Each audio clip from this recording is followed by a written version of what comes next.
আসসালামু আলাইকুম সবাইকে। আশা করি সবাই ভালো আছেন এবং সুস্থ আছেন।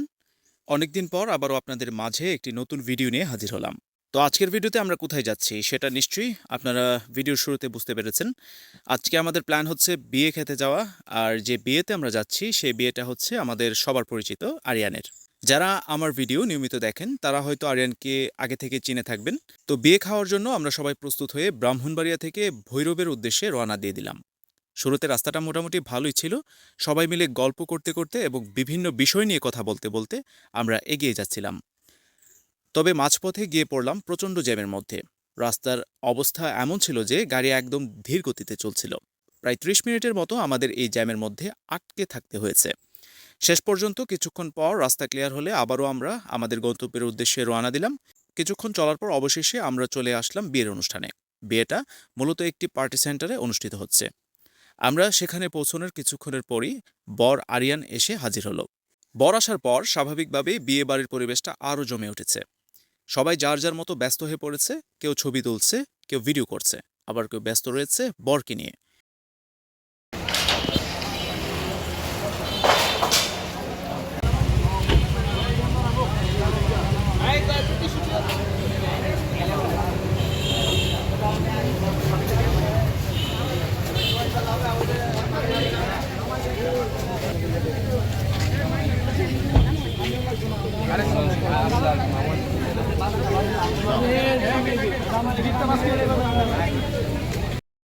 এদিকে কনে পক্ষ প্রস্তুত।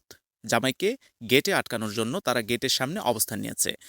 যদিও মজার ব্যাপার হচ্ছে এখানে আসলে কোনো ধরনের গেটই নেই, তারপরেও গেটে আটকানোর আনুষ্ঠানিকতা তো করতেই হবে। বিয়ের অনুষ্ঠানে এই মজার মুহূর্তগুলো আসলেই পরিবেশটাকে আরও আনন্দময় করে তোলে।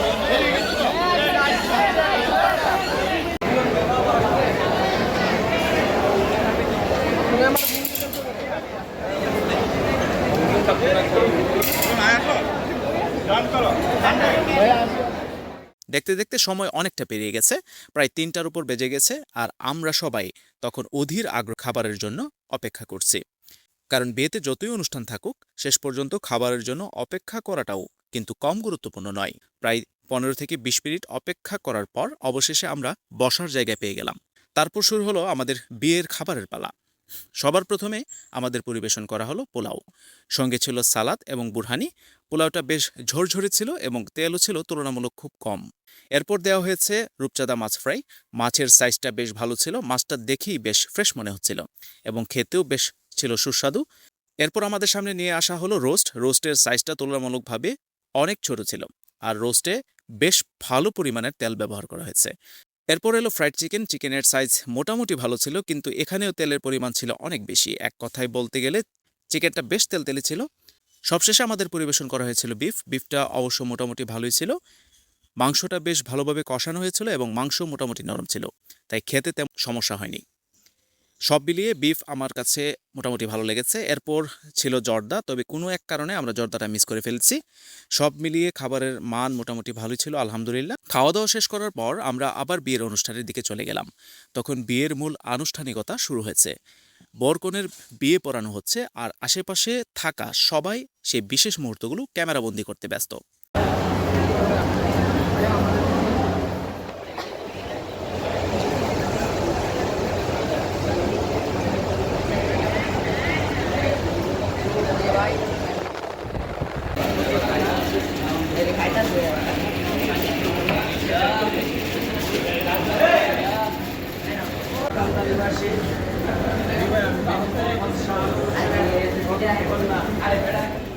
বিয়ের আনুষ্ঠানিকতা শেষ হওয়ার পর আসে আরও একটি আবেগঘন মুহূর্ত।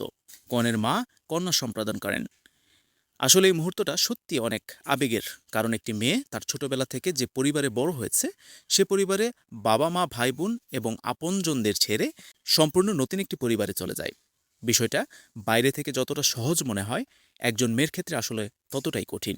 যাই হোক, ধীরে ধীরে বিয়ের সব আনুষ্ঠানিকতা শেষ হয়ে গেল, আর আমাদেরও এবার ফেরার পালা। বিয়ে বাড়ি থেকে বের হয়ে আমরা আবার ব্রাহ্মণবাড়িয়ার উদ্দেশ্যে রওনা দিলাম। তবে ফেরার পথে ভৈরব আশুগঞ্জ ব্রিজের উপরে এসে কিছুক্ষণ দাঁড়ালাম। সন্ধ্যার সময় ব্রিজের উপর দাঁড়িয়ে চারপাশের পরিবেশটা দেখতে সত্যি ভালো লাগছিল। সন্ধ্যার সুন্দর সময়টা এখানেই কিছুক্ষণ উপভোগ করলাম। তো এই ছিল আমাদের আজকের ব্লগ। দেখা হবে নেক্সট কোনো ভিডিওতে। সে পর্যন্ত সবাই ভালো থাকবেন, সুস্থ থাকবেন। আল্লাহ হাফেজ।